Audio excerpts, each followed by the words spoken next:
Praise the Lord, hallelujah. Alam ko po, doon pong mga Jurassic na kagaya ko, yung mga oldies na kagaya ko, alam pa siguro yung kantang, The joy of the Lord is my strength. The joy of the Lord is... At yung pagiging eh.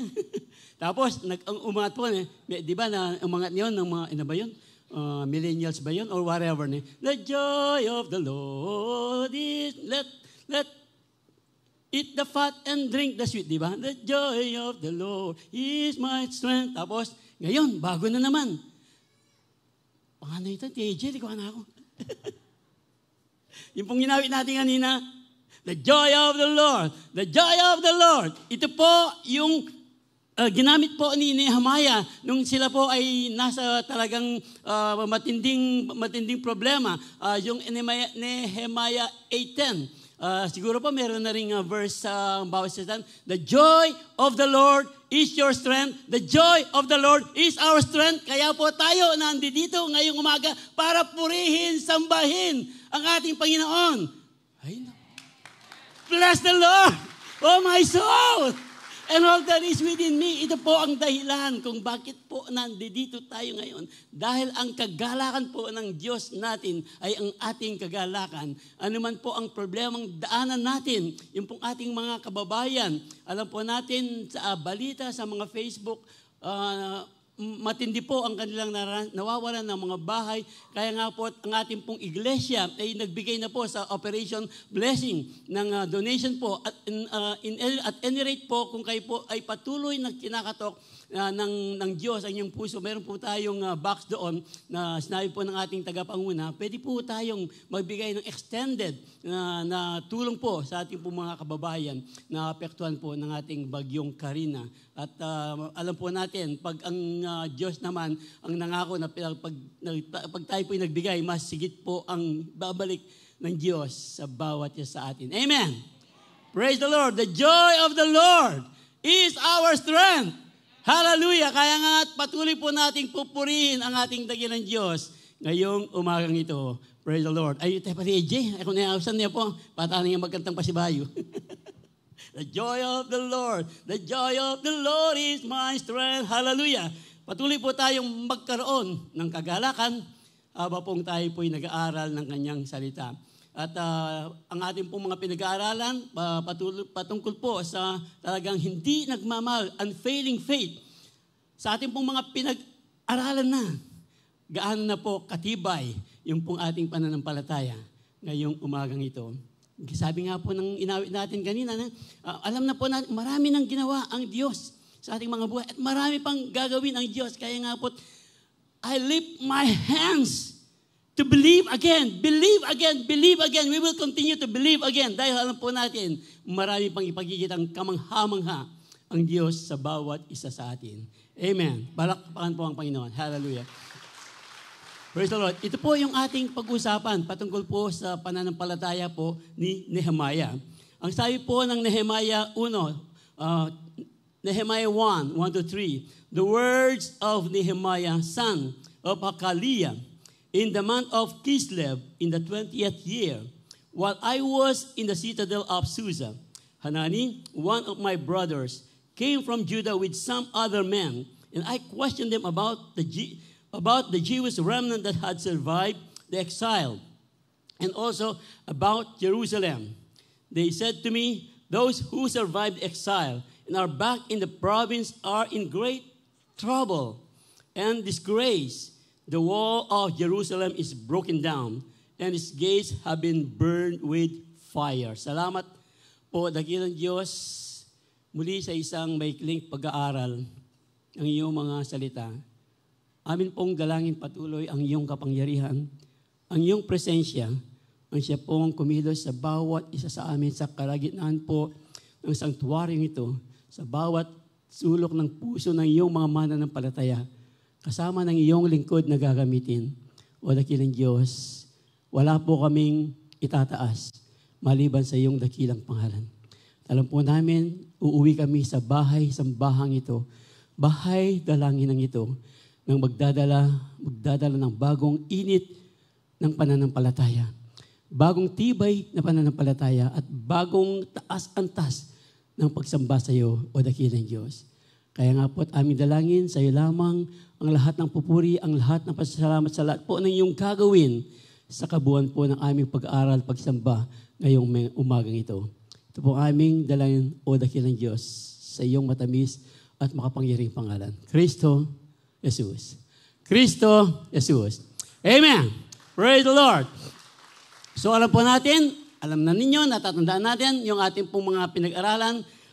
Ito na po yung last episode ng ating July series. Yung pong mga nauna, di ba, pinag-aralan na po natin si Noah, si Abraham, si Joseph, si Moses. Yung pong unang linggo, yung unfailing faith na hindi po nagmamaliw na pananampalataya. Sino po? Yung una, si Gideon. Tinawag po si Gideon na mighty warrior.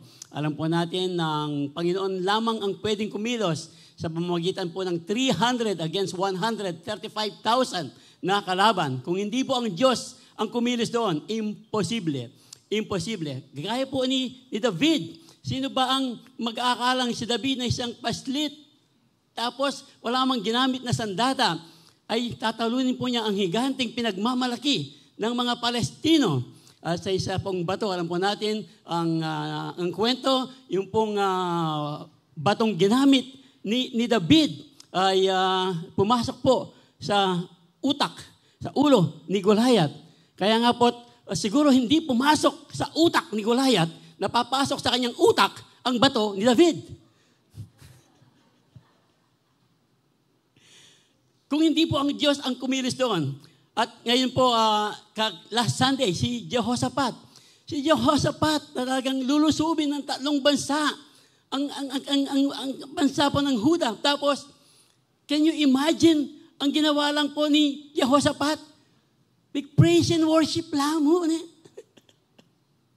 Big praise and umawit lang po ng mga papuri. Yung pong mga, siguro, nakapagtataka. Alam po natin yung kwento. Pinag-usapan po natin last Sunday. At ganito po kakapangyarihan ang dakilang Diyos natin. Talaga pong sa mga imposible, our impossibilities is God possibility. Our impossibilities are God possibilities. Kung meron pong mga imposibleng inaakala po natin hindi na mangyayari, hindi na matutupad, ang Diyos po ang nangako, yung inyong mga imposible, all things are possible with God. Come on! Woo! All things are possible with God. So, basta manahan lang po tayo sa kanyang mga pangako at tignan po natin ang mga heroes of faith na mga ito na pwede po natin talagang maging halimbawa ng pananampalatayang hindi nagmamaliw. Praise the Lord. Ay nga po, si Nehemiah po, ayon po sa kasaysayan po, sa aklat po ng Nehemiah, si Nehemiah po ay isang masayaing tao. Si Nehemiah is a jolly good fellow, or he's a jolly good fellow. Lagi pong makasmile in Nehemiah. Kaya nga po, ito yung sinabi niya, the joy of the Lord is my strength. Pag nasa atin po, sa loob natin, ang ating Panginoon, talaga pong kahit panahon po ng mga problema, makakangiti pa rin tayo. Magtataka po yung mga tao, ot mahinila, ot wala lang problema, pero atin tayong problema, because the joy of the Lord is our strength. Amen! Woo! Mayari tayo ng mayari. Praise the Lord. Pero tuloy po natin. Ito pong ating binabasa. Hallelujah. Alam po natin yung pong kwento ng ating binasa, yung pong Jerusalem ay nakubgob po doon sa Babylon, doon sa panahon ng Babylonia. At ang nangyari nga po, dito po sa kasaysayan, kwento po ng mga kapatid ni Nehemiah, nung dumating po sila, ang sabi po nila, those who survived in exile are back in the province and are in great trouble and disgrace, are in disgrace. The wall of Jerusalem is broken down and its gates have been burned with fire. Noon po kasi, yung pong talagang walls, mga protection po ito. Remember po yung sina Joshua, yung walls of Jericho, siguro balikan lang natin ng konti, yung panahon po ni Joshua. na nakapagtataka rin. Mikantala mo yung walls of Jericho, umawit lang sila.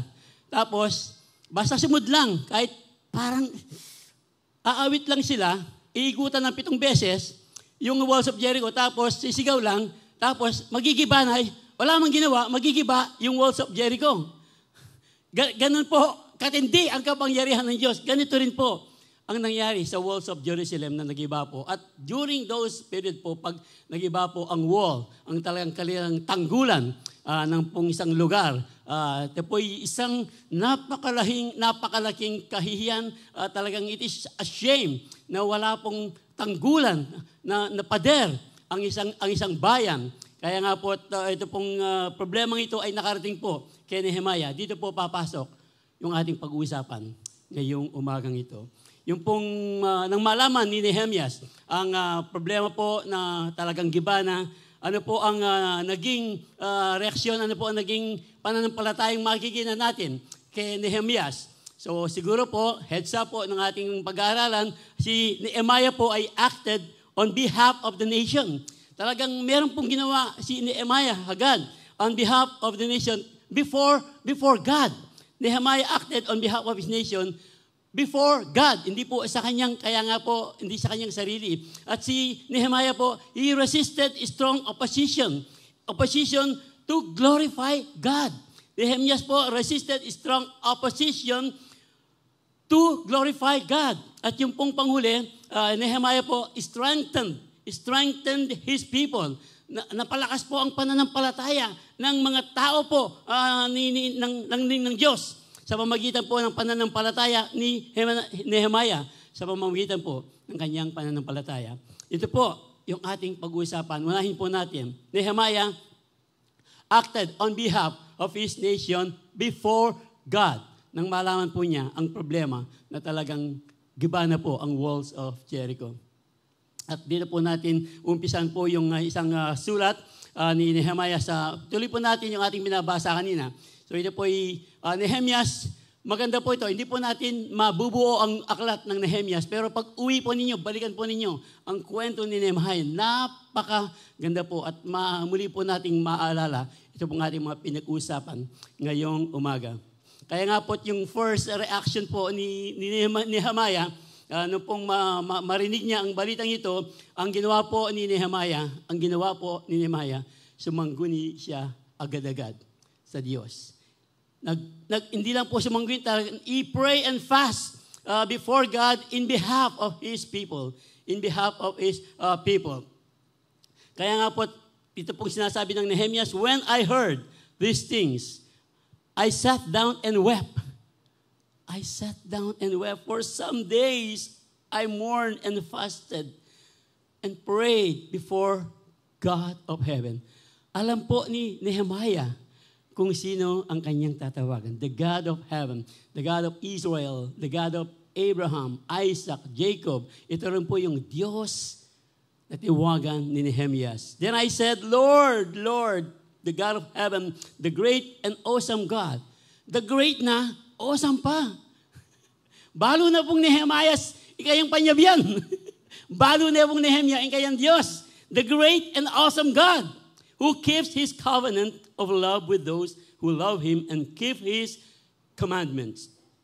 So, meron pong inihingi ang Diyos na tayo pong nagmamahal sa Kanya, and those who keep His commandment, lagi pong nakahanda ang pandinig ng Diyos.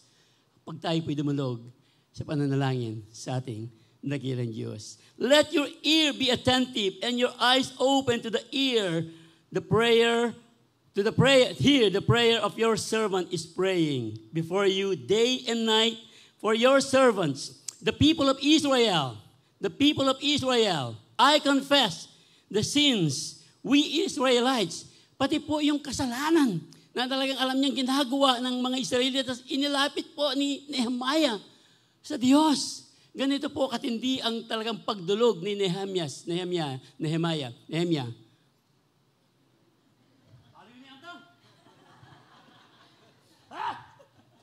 Praise the Lord.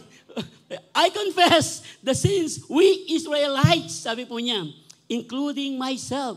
Hindi po niya kinalimutan ang kanyang sarili. Including myself and my father's family have committed against you. So pag tayo po ay talagang lumalapit sa Diyos, talagang parang nakukonvict tayo para hindi tayo pagkikinggan ng Diyos sa ating panalangin. Basta idulog lang po natin sa Diyos. Yung ating wala pong hindi nagkakamali sa atin. Basta tanggapin lang natin. Ilapit natin sa Diyos, i-confess natin ng Diyos ating mga pagkakamali at ang ating pagkakasala. God has always time to listen to those who has time to pray. God has always time to listen to those people who has time to pray. Lagi pong nakahanda ang pandinig ng Diyos sa mga kanyang anak na handang laging manalangin. Amen!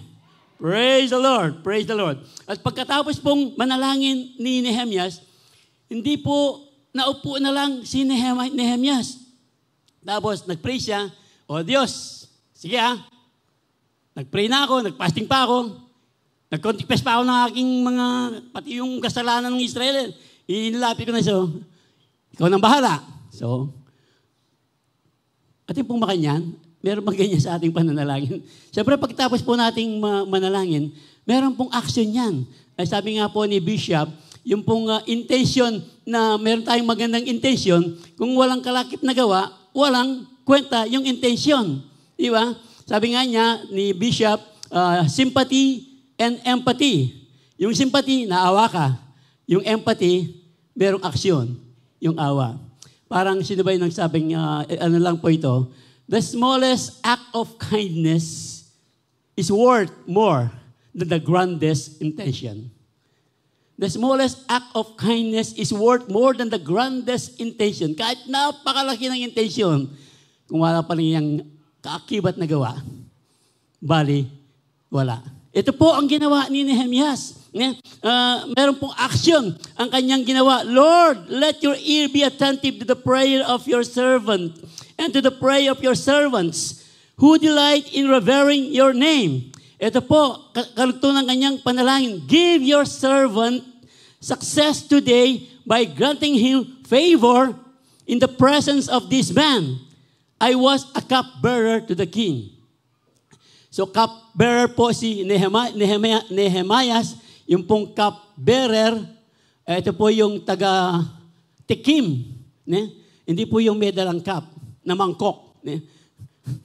Hindi po yun. Ibig po sabihin ng cupbearer, ang trabaho po ni Nehemias, siya po ang taga-tikim bago ibigay sa hari ang kakainin, siya muna ang unang titikim. So pag may lason, may ni Nehemias, bayo malas ng hari. Ganun po, katindi ang trabaho po ni Nehemias, cupbearer. So, he was a cupbearer, pero ito po ang kanyang panalangin. Meron po siyang action, meron po siyang talagang gustong gawin, ilapit sa hari. Ang kanyang problemang ito, ang kanyang problema, hindi po niya inilimit sa pananalangin lang, gumawa po ng action. Si Nehemias, ituloy po natin ang kwento. Kayo po, mamaya po, tuloy nyo, pag-uwi nyo, maganda po, hindi po natin mabubuo ang lahat. Ilang mga talata lang po ang kukunin natin sa aklat po ni Nehemias. So, in the month of Nisan, hindi po ito kalaban ng Toyota, no? Nisan. Wapi niya, kulay yung metong S niya, Nisan na yan Nisan. Pero meron ka pa kayong mga inahanap, pinapanalangin. Halimbawa, nanalangin kayo ng sakyan. Gusto nyo, Nissan. Nissan kaya ang sasakyang panalangin? No. Wala po yun. Erase. Baka meron siya po, King Sagan, katampi sabihan. In the month of Nisan, in the 20th year of King Artaxerxes, when wine was brought to him, I took the wine and gave it to the king. So ito po yung ating sinasabi kanina. Nang ibigay po sa hari ang alak, siya muna ang unang tumikim. So I took the wine before the king and I gave it to the king. So ang sabi po ng hari sa kanya, I had not been sad in this presence. I had not been sad. Sabi po ni Nehemias, I had not been sad in his presence before. So the king asked me, ito po yung ating sinasabi kanina na si Nehemiah ay jolly. Masayain po si Nehemias, laging naka-smile. Pero one time, ito nga pong problema, talagang damang-dama, talagang ni Nehemias ang problema. Kaya po napansin siya. nahalata siya ng hari. Bakit may dalang kalungkutan ang mukha po ni Nehemias? So the king asked me, why does your face look so sad?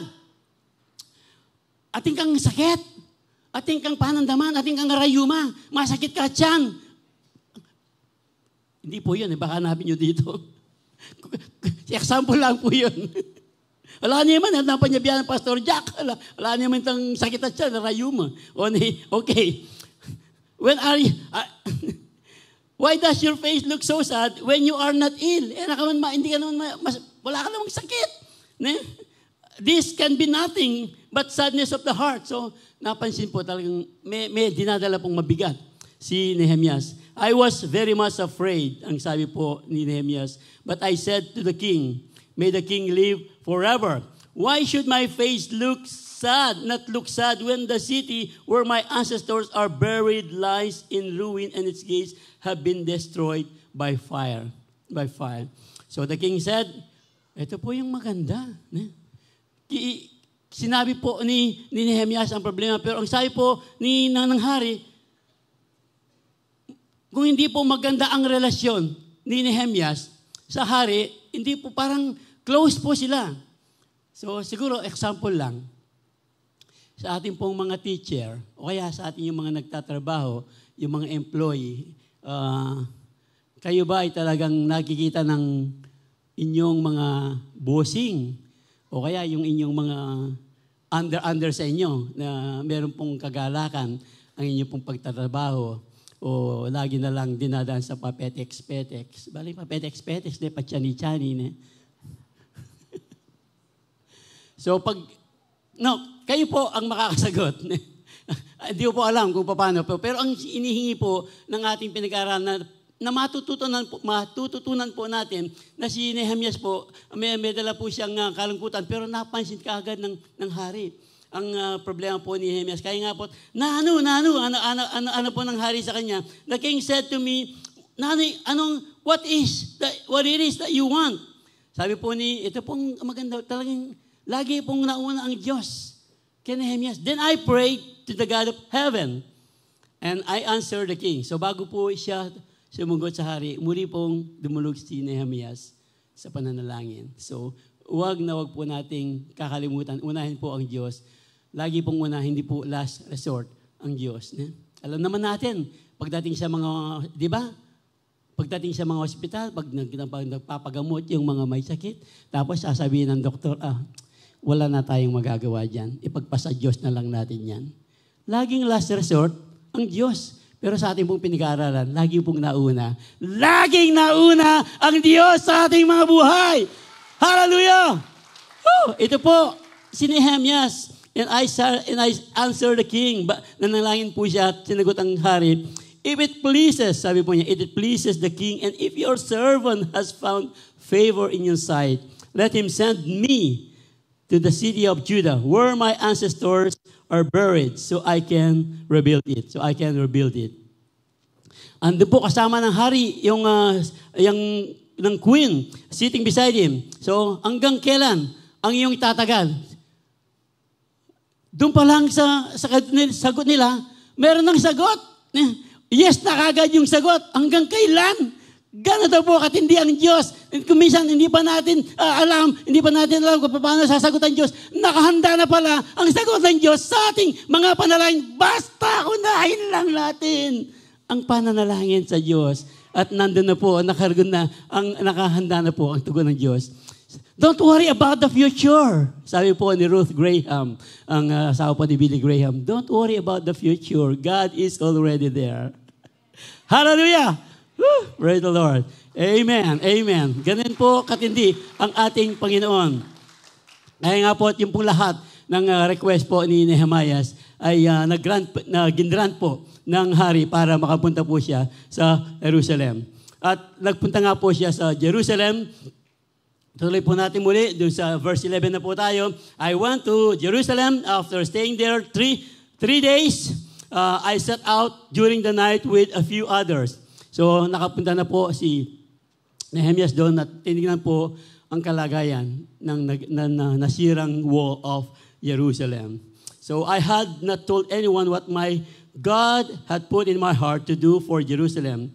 So there were no mounts with me except the one I was riding on.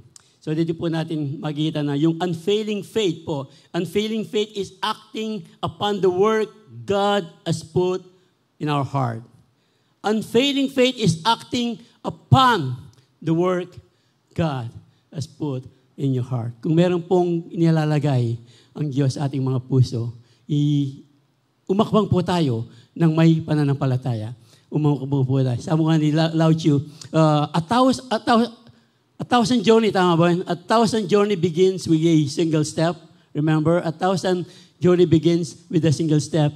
And it begins with a step of faith. Let faith arise! Let faith arise! Come on! Hallelujah! Hallelujah! Pagkalabin po natin ang ating pananampalataya at makikita po natin kung paano po kikilos. Tutugon ng Diyos sa ating mga panalangin. Unfailing faith is acting upon the work God has put in your heart. Ito po yung unfailing faith. Ito po yung pananampalataya hindi natitinag. Kaya nga po si Nehemias po, resisted strong opposition. Ito po, isa na naman. Pero pag meron na po tayong ginawa, tapos, di ba? Nahan pamangawa na. Balo na kayo pamangawa na. Di ba meron tayong ginagawa para sa Diyos, tapos meron mga taong, tinutuya tayo, pagsistidak tayo.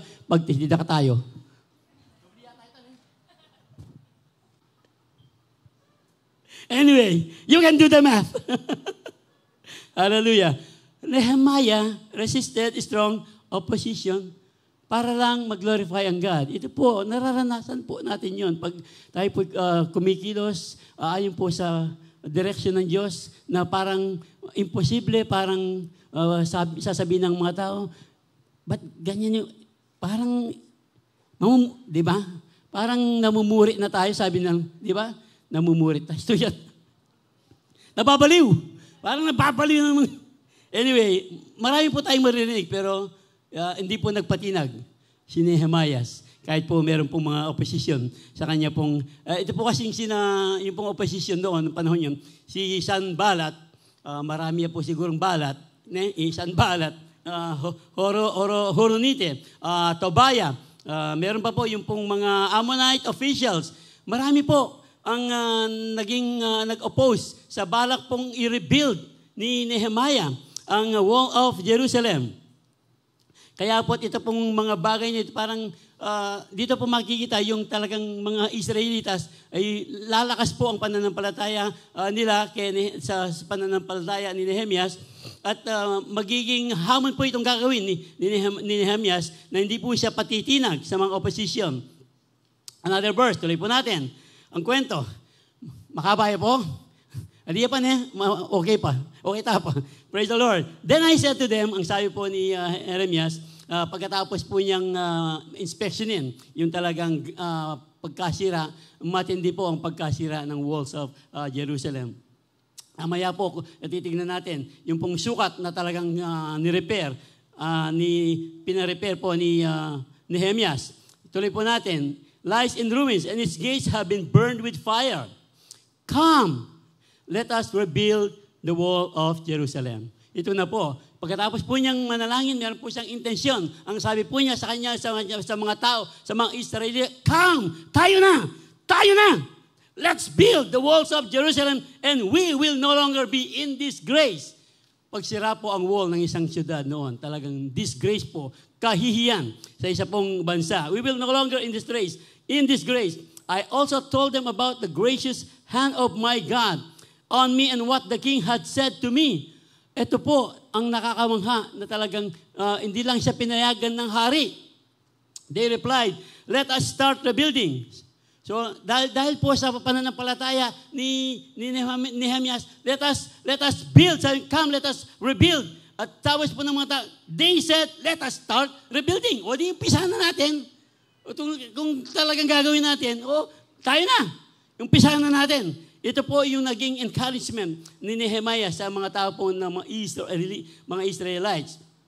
So, ang sabi po they replied, let us start rebuilding. So, they began this good work. Inumpisa na po nila ang trabaho. ito po yung sinasabi ko kanina na si Sanballat, tsaka si Horonite, Tobiah, Ammonite tayo, Ammonite. Officials, and karakagda, ang dami po nilang talagang gustong patigilin yung pagtayong muli ng wall of Jericho. And the Arab heard about it. So ang ginawa po nila, yung sinasabi nga na, Pekhisdide po, they mocked and ridiculed us. Anong pinagkagawa? Sabi po siguro na, sabi po nila, are you rebelling against the king? So, hindi po nagpatinag si Nehemiah. I answered them by saying, the God of heaven, sabi po niya, the God of heaven will give us success. The God of heaven will give us success kung ano po ang panalangin, hindi pa nagkikita ang tugon ng Diyos, pero the God of heaven, bibigyan po niya tayo ng tagumpay. Amen. Kung hindi pa talaga nangyayari, darating at darating araw, mamamangha na lang tayo pag tumugon ng Diyos sa ating mga panalangin. The God of heaven will give us success with His servants. We will start rebuilding. But as for you, sabi po niya, wala kayong bahagi. You have no share to Jerusalem or claim to historic right to here. So, during this meeting, si Nehemias po, talagang maraming opposition siyang na talagang dumating na pagsubok para po itigil ang pagbuo muli ng Wall of Jerusalem. Kaya nga po, hindi po siya nagpatinag. Talagang tinuloy pa rin nila. Dito mas lalong nagalit si Sanballat. Siguro talagang yung balat niya, miras na mabilog kakatawan. Lalo po siya nagalit. Sanballat was very angry nang malaman po niyang they are rebuilding the wall. So, muli po siyang gumawa ng aksyon para po talagang matigil ang pagtatayo ng walls of Jerusalem. Ano ba ang akala nila? Yung gagawin nila ito? Siguro sabi po ni Sanballat, doon po sa isang bahagi ng salita, fox. Ano ba yung fox? Lobo. Ang sabi po ni Sanballat, hindi pwede. Yung gagawin yung yan. Kahit lumakat lang ang aso sa taas niyan, magigiba na yan. Walang mangyayari. Talaga pong sobra ang discouragement na sinasabi po ni Sanballat sa mga tao po ng Jerusalem. Pero hindi po nagpatinag. Hindi pa rin nagpatinag si Nehemiah kasama po ng Israelitas para itayo po ang walls of Jerusalem. So, sabi po, lugdag po tayo sa Nehemiah 4:6. So, we rebuilt the wall till all of it reached half its height. Hindi nagpatinag si Nehemiah at ang mga Israelitas, kaya nga po sa kanila pong pagpatuloy na pagtatayo, alam po nila, kasama nila yung God of heaven, God will give them success. So, we rebuilt the wall till all it reached half its height. For the people worked with all their heart. Wow! The people worked with all their heart. Pag tayo po ay gumagawa na talagang nanggagaling sa puso, mapapabilis po ang trabaho. Kayo po ang nakakaalam. Pag meron po yung ginagawa, ay nako, kapilan niya kaya mayaring gagawan ko ngayon.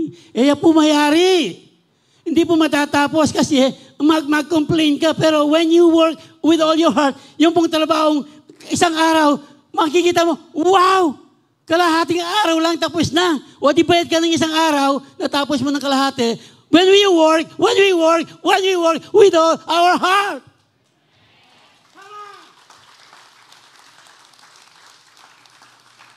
Work with all your heart. So, to work with all our hearts is to work enthusiastically. Ito po yun, work enthusiastically. Pag tayo po talaga naman, ay talagang buong puso. Di ba? Whatever you do, sabi po ng salita ng Diyos, 1 Corinthians 10:31, whatever you do it all for the glory of God. Yes, pag ginagawa po natin yan para sa Diyos, mamamangha po tayo pag ang Diyos po ang talagang nagpakita ng kanyang katugunan sa ating mga panalangin. So, at last, so, dahil nga hindi nagpatinag si Nehemias, nakompleto po. At last, yung pong completed to have its sight around the entire city, For the people had worked with enthusiasm. Kagaya po ng ating sinabi kanina. When we work with all our heart, talaga pong enthusiasm. Enthusiastic. Lagi pong masaya. Huwag tayo po ay nagtatrabaho. Dito na lang po. Ne? Huwag tayo po ay umawit. Kaya po ng, Jay! Jay! Di ba kanina? So, umawit natin. The joy of the Lord is my strength. The joy of this is the dawn. Ito, nailakay po yan. Nakikita niyo po? You can do the math. Work, sing enthusiastically. Sing like never before. Give like never before. Worship like never before. Itaas po natin ang ating pananampalataya, ang ating pagtamba sa Diyos, at ang Diyos. To Him who is able to do immeasurably, Ephesians 3:20, immeasurably, more than all we ask and imagine, according to His riches and glory. Jeremiah 33:3, come unto me and I will answer you, and I will show you great and mighty things. Great and mighty things na hindi nyo pa alam. Ang sabi po ng Jeremiah 33:3, ganyan po ang Diyos pag siya po'y kumilos, tumugon sa ating mga panalangin. Work with enthusiasm. Muli po, parehas po ng bagong tipan. As though you were working for the Lord. Yung sabi natin kanina, 1 Corinthians 10:31. Whatever you do, whether you eat or drink, do it all for the glory of God. Same thing po dito po sa Efeso. Work with enthusiasm as though you were working for the Lord rather than for people. Kagalakan po para sa Diyos. Susunod lang po yung promotion po ng mga tao. Yun po ang gamit ng Diyos. Remember that the Lord will reward each one of us for the good we do, whether we are slaves or free. Huwag daw po tayong tatamad-tamad. Never be lazy. Sa trabaho, sa eskwela, kung gusto mong maganda ang iyong grade sa eskwela, di mag-aral ng lesyon. Yeah. Mag-aral ng lesyon. Ito pang oras, meron pa siguro konti. Naalala ko po kasi, pagtungkol sa eskwela, meron pong 4 na kabataan, magtetest po sila kinabukasan. So, ang ginawa po nila, may masyalo. Tapos, nag-milk tea, tsaka nag-Starbucks siguro. Ay, di na nyo kung Starbucks, libre na yan. Anyway, so, tapos, long story short, elementary analyst yun, sabi po nila sa teacher, kunyari, anong gagawin natin? So, nakaisip po sila ng paraan. Naglagay silang mga dumi-dumi, parang mga burak-burak siguro. Burak-burak. Balo yun putik-putik. Sa kanila mga katawan. Tapos, sir, sabi po nila, kagabi po, hindi kami nakapag-review kasi nang papunta na po kami sa lugar, nasiraan po ang sasakyan namin, na-flat po kami, sabi niya talaga, kaya po hindi kami nakapag-review. Pwede po kayang makahingi ng special test. Mabait naman si teacher. O sige, bibigyan kayo ng special test, sabi niya. Tapos, balik kayo next week. So, bumalik po sila. Ang ginawa po ng professor, binigyan sila ng special test. Kaya lang, hiwa-hiwalay. So, dalawa lang yung question. Isulat yung kanyang pangalan, tapos, anong gulong ang naplat?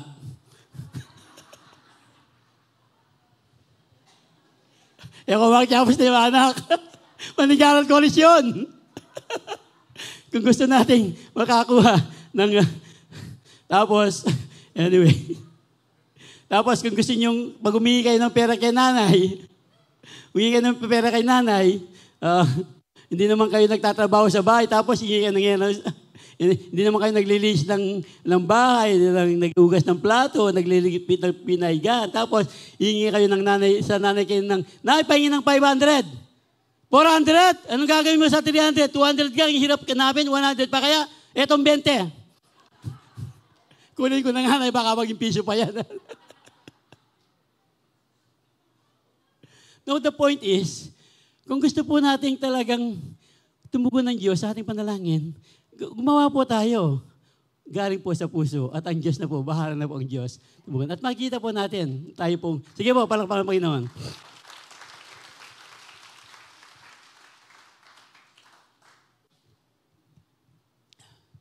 Praise the Lord. So, balikan po natin. Mamamangha po tayo mamaya kung ilang araw pong ginawa. Siguro, ang ilan sa inyo alam na kung ilang araw ginawa yung Wall of Jerusalem. Pasabihan puretang haliwa. Surprise ka retang haliwa. Alam niyo po ba yung walls of Jerusalem na ginawa po ni Nehemias is about mga 4.2 kilometers ata. 4 kilometers. Say 4 kilometers. To be, conservative. Ang 4 kilometers mula dito hanggang Dao yan, Dao McDonald. Dao McDonald. O kaya mula doon sa, basta, yun na yun.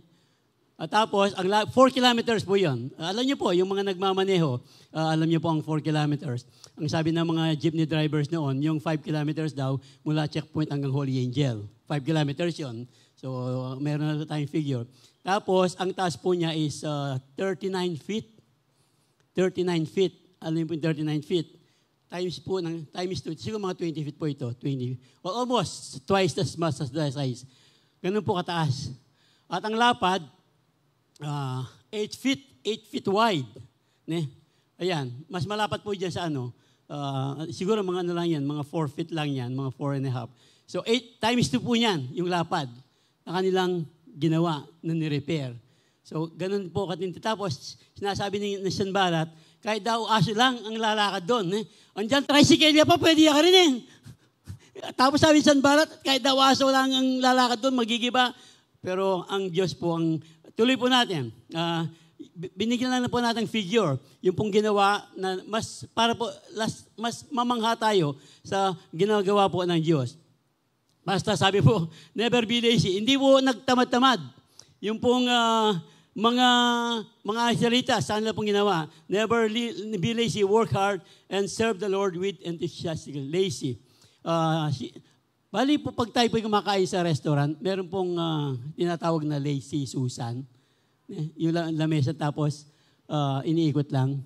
Alam niyo po bakit tinawag na lazy Susan yon?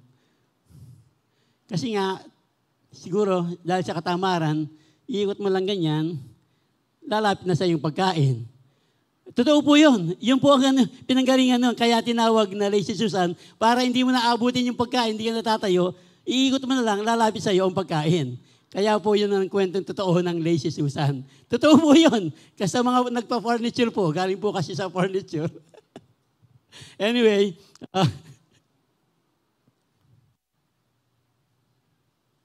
yun po ang ibig sabihin ng ating pinag-aaralan. Kung gusto po nating makita ang tugon ng Diyos sa ating mga panalangin, huwag tayong tatamad-tamad, gawan po natin ang aksyon yung ating mga panalangin.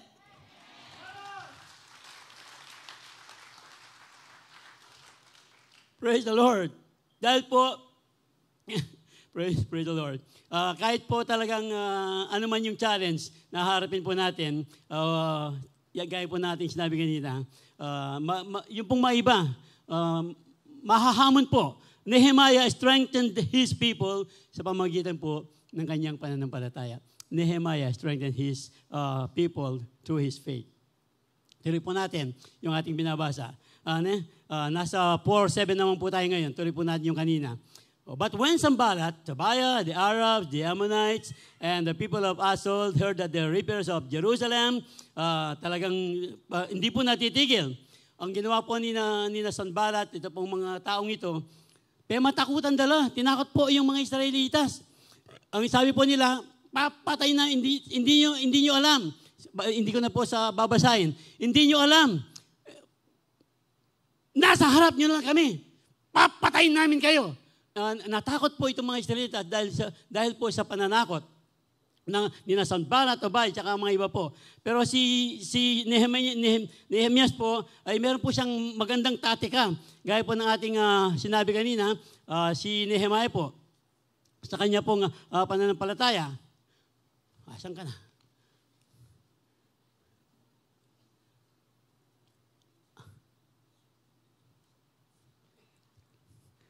Okay, ito po, si Nehemiah po, meron po siyang is taking wise defensive measure.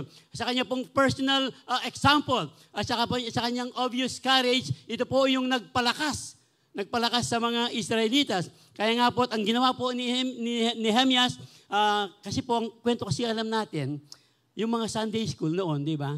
Nung ginagawa daw po yung walls of Jerusalem, yung isang kamay daw, nagtatrabaho. Yung isang kamay, merong dalang panakdak. Bali yung panakdak, espado. Panakdak. Nano pa may biyan ng Pastor Jack. Doon naman, iba na din salita. Ikay pong matuwang Kapampangan, balo yung po rito. Kalupa ko. Hindi po ganun ang kwento. Hindi po yung, kasi po sa Sunday School, ganun ang turo sa atin eh. Yung isang kamay daw nagtatrabaho, yung isa may hawak na sandata. Pero ayon po dito sa kwento, sabi po nasa verse 13 po tayo, lundag po tayo, "Therefore I stationed some of my people behind the lowest point of the wall at exposed places, posting them by families with their swords, spears, and bows."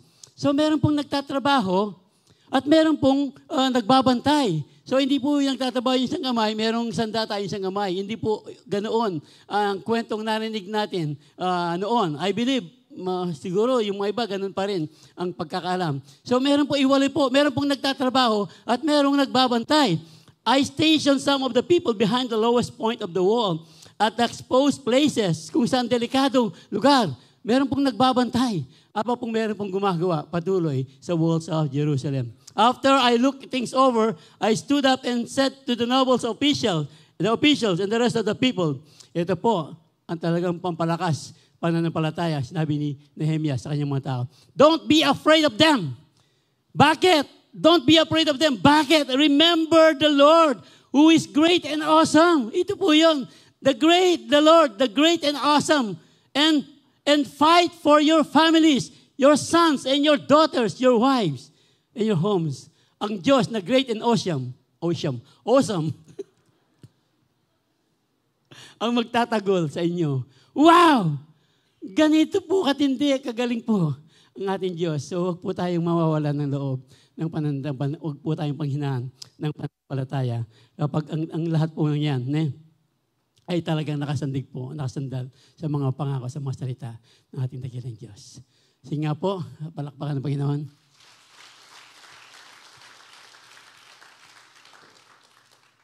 At ito po, ang unity po ng ayon po sa kasaysayan.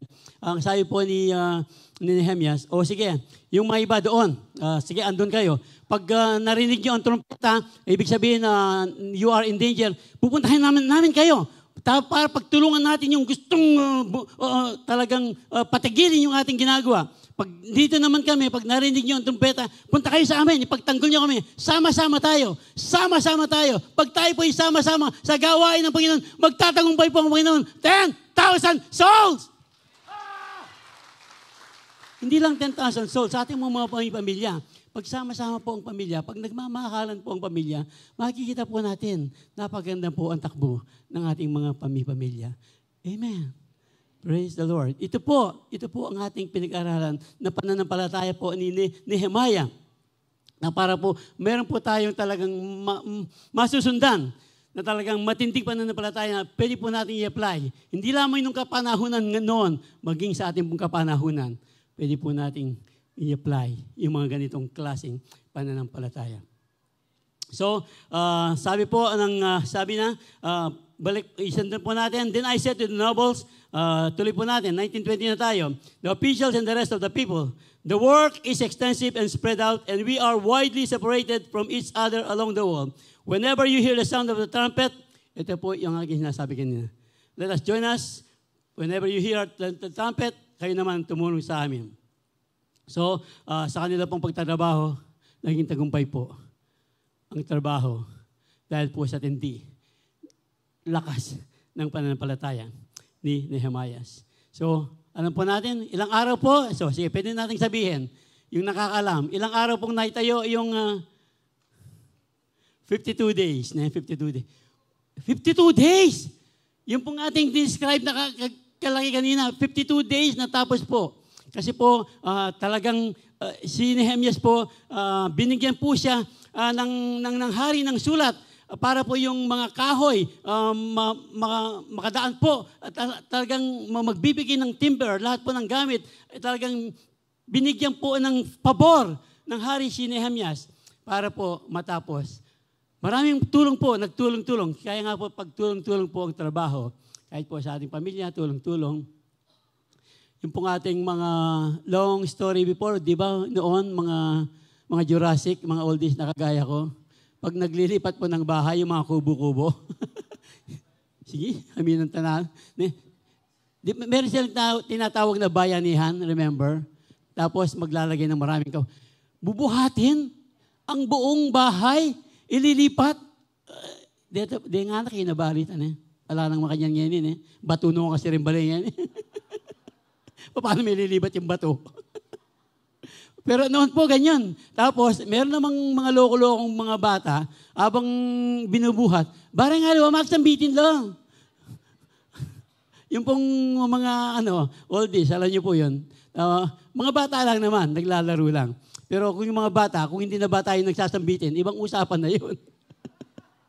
Magpabaya tayo ng kanta kay obra na ng Ginoo. Hallelujah. Sama-sama po tayo sa ating paglilingkod sa Diyos, sa ating pangitain po ng ating iglesia, ng ating mga bahay-bahay, ng inyong mga karir, sa trabaho, sa eskwela. Pag yan po ay talagang lagi nating unahin ng Diyos, maasahan po natin ang Diyos po ang siyang kikilos, tutugon, kamangha-mangha sa ating mga buhay. Amen. Praise the Lord. So, na-kompleto po yung wall in 52 days. So, you may have an impossible situation in your life. Ito po yung sinasabi natin. But with unfailing faith in God, nothing is impossible. With unfailing faith in God, nothing is impossible. Di ba? Nothing is impossible. I believe. Di ba? Nothing is impossible sa Diyos. God, our impossibilities are God's possibilities.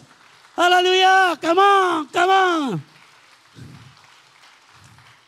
Praise the Lord. The unfailing faith of Nehemias po, he acted on behalf of his nations before God. Nehemiah resisted strong opposition to glorify God. Tandaan po natin itong mga hamon na ito. At Nehemias strengthened his people through his faith in God. Strengthened. So, sa atin po, pananampalataya, lumalakas ba yung ating kasama sa trabaho? Lumalakas ba yung kasama natin sa bahay? Pag nakikita nilang meron tayong mga problema, and yet, nakikita nila, wow! Bakit parang wala kang problema? Hindi po pwedeng wala tayong mga problema. Pag alam po natin nasa atin ang Diyos, makikita po ang Diyos, ang pananampalataya sa atin. Ito po yung hamon sa bawat isa sa atin.